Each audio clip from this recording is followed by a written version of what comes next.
Hello everyone, welcome to EduTap and welcome to another session of Perspective 360 Degree where we are going to do current affair based answer writing practice in a detailed and structured manner. But before we begin the session, just confirm in the chat box whether I'm audible to you or not. Right? Yes or no? Or give me a thumbs up so that we can begin with the session. So is the audio, video, everything is fine?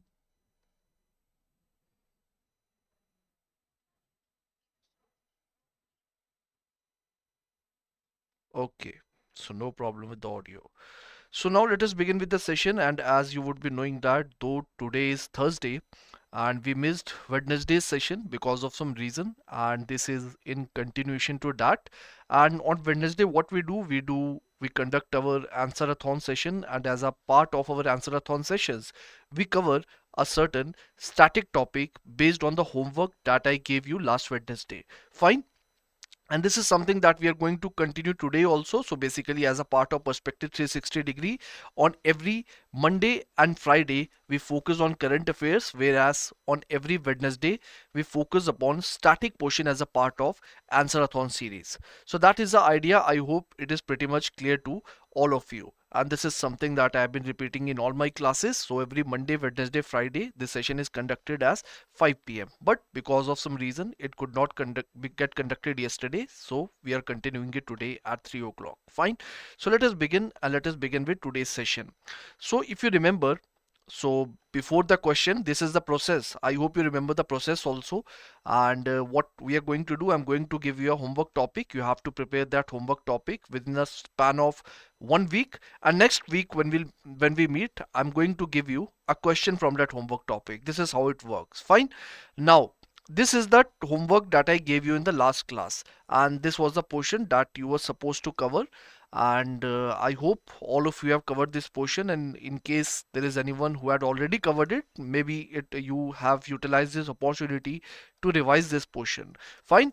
So this is something that I gave you in the last class, and based on this I'm going to give you a question today.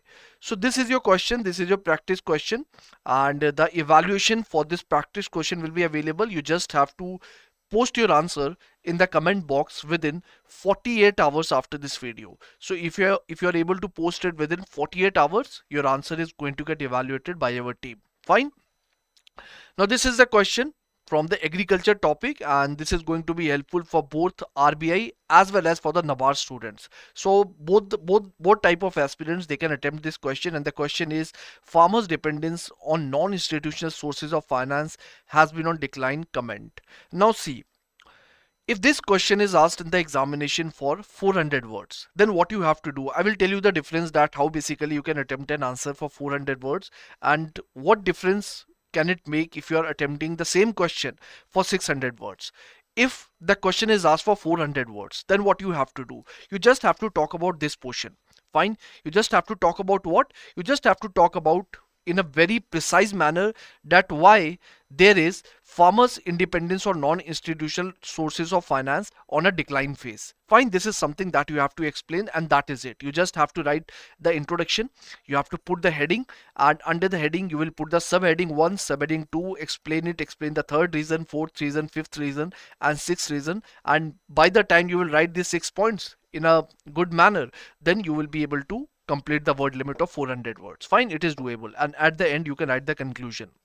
Now when a similar type of question is asked for 600 words, sometimes you can encounter this challenge in the examination. Now what you have to do, how you have to stretch your content so that you are able to deal with the word limit. Now this is something that I'm going to share with you today.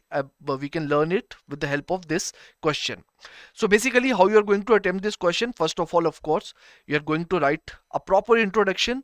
You will talk about that briefly. You briefly introduce the topic of farmers' resilience on non-institutional sources of finance, and you can highlight the shift towards institutional finance in recent years. What you can do for this, you can write some sort of data.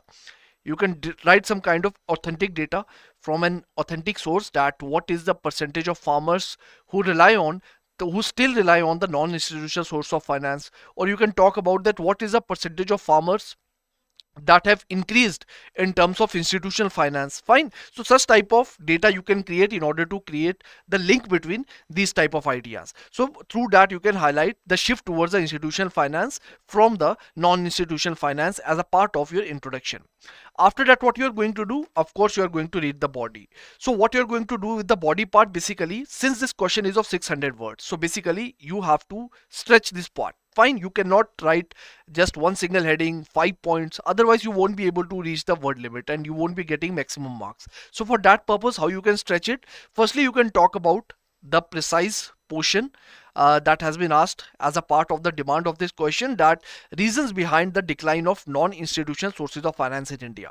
Over here you can talk about multiple type of reasons. For example, you can talk about high interest rate that is there, fine, that is charged by the money lenders. You can also talk about, let's say, exploitative activities, fine, the exploitative activities because of the limited options that are available, especially in the rural areas. You can also talk about the informal agreements that are there, since the agreements that happen in case of non-institutional finance, they are informal in nature, and that is the reason why there is poor debt management.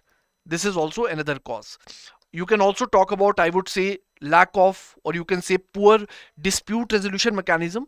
That can also be a scenario due to lack of legal protection, I would say. Fine. So similar type of points you can generate. Otherwise you can also create one more point that I'm able to think of. You can also talk about financial inclusion. Because of the increase of the role of the government towards financial inclusion, what is happening, the farmers are shifting from non-institutional finance to institutional finance. That's how you can generate different types of points on your own also. Fine. So this is something that you can write as a part of the reasons behind the decline of non-institutional sources of finance. Now afterwards, let us move on to the second part of the body. Now how you can stretch it, after that you can write that what is the advantage of the institutional finance, because there would be some kind of advantage of institutional finance due to which the people or the farmers, very precisely the question is about farmers, so the farmers are shifting away from the non-institutional finance. So you can write about that. Fine. So what you can do, you can talk about the advantages of institutional finance. So since in case of non-institutional finance the interest rate is very high, but in case of institutional finance we know that there is low interest rate. Apart from that, the government also promotes these institutional finance mechanisms specifically for the farmers. For example, what it can be, Kisan Credit Card.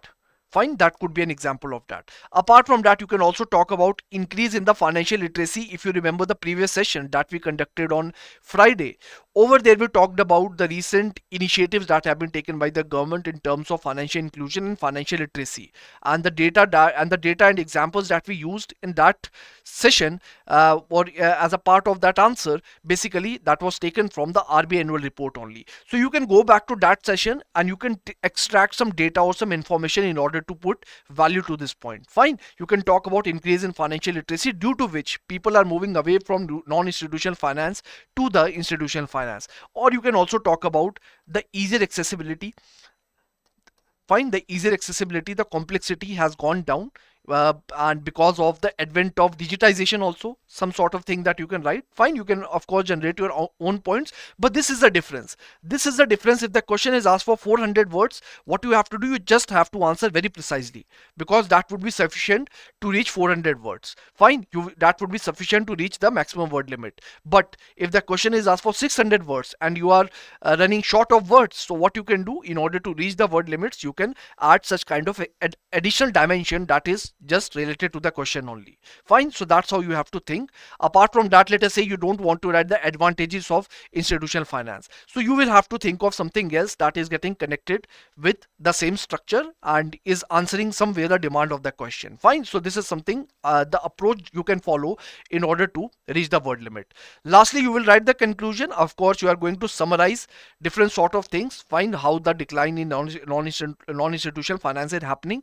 You can summarize that. Apart from that, you can acknowledge that while institutional finance has made significant strides, there are some challenges that need to be addressed to fully transition all farmers to formal credit challenges, which basically means that though a huge number of farmers have shifted from non-institutional finance to institutional finance, but that does not mean that institutional finance is perfect. That is not the scenario, because it has its own challenges, and what we need to do, we need to overcome these challenges and we need to increase the reach of this institutional finance through the initiatives of financial inclusion, so that rest of the farmers who are still not yet connected to the institutional finance mechanism, they can also reap the benefits. Fine. So that's how you can frame your conclusion, keeping in mind these broad dimensions. Of course, you can create your own version of dimensions also. You have full liberty to do that, so that you can express in the most original way possible. Fine. You can express yourself as a part of this answer. So that is the idea, and this is the question, the answer of which you have to write in the comment box, and the answer is going to get evaluated by our team. Now, moving on to few more practice question, but please remember that the answer of these questions you don't have to post in the comment box, because the answer is not going to get evaluated. This is just for your practice. And the first question is regarding zero budget farming.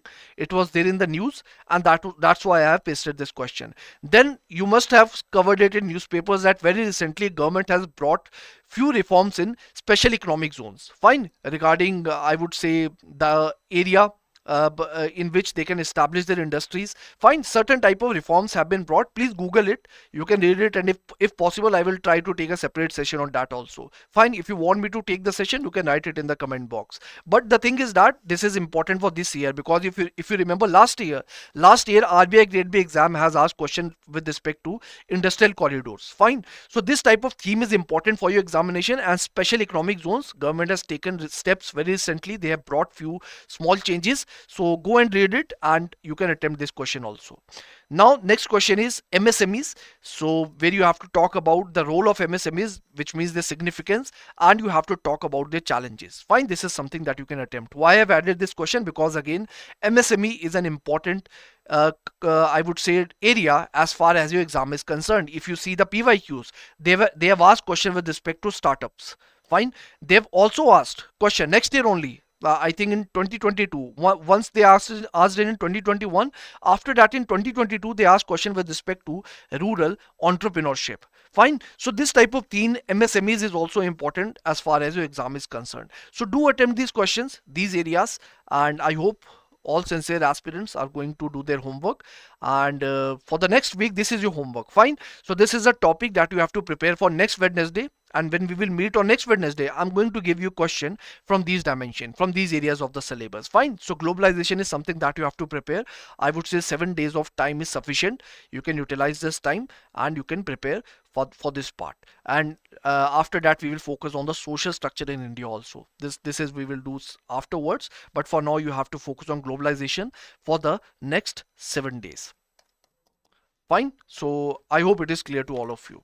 So that is it from my end. And thank you so much, and all the best. And these are the EduTab blogs where you can write different kinds of informative articles. You can read different kinds of informative articles that will help you as a part of your preparation. And that is it from my end. So let me see the chat box if there is something.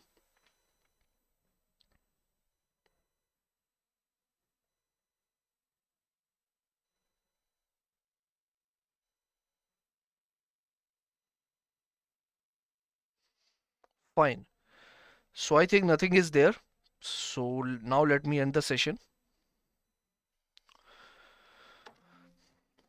Okay, so do write your answers, and all the best for your